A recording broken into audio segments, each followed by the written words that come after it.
أعوذ بالله من الشيطان الرجيم. بسم الله الرحمن الرحيم. يا أيها النبي اتق الله ولا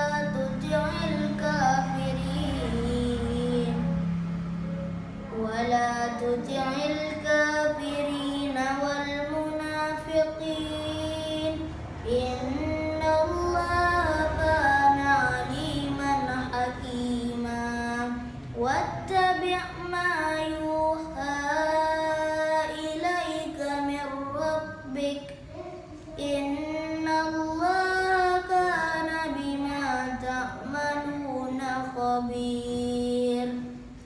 وتوكل على الله وكفى بالله وكيلا.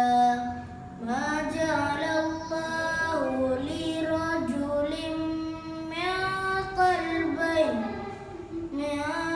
قلبين في جوفه وما جعل أزواجكم اللائي تظاهرون منهن أمهاتكم وما جعل أدعياءكم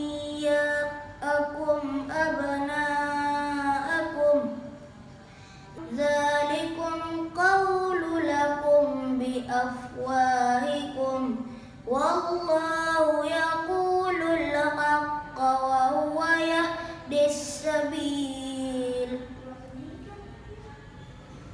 أدعوهم لآبائهم هو أقسط عند الله وإن لم تعلموا آباءهم فإخوانكم في الدين ومواليكم ولا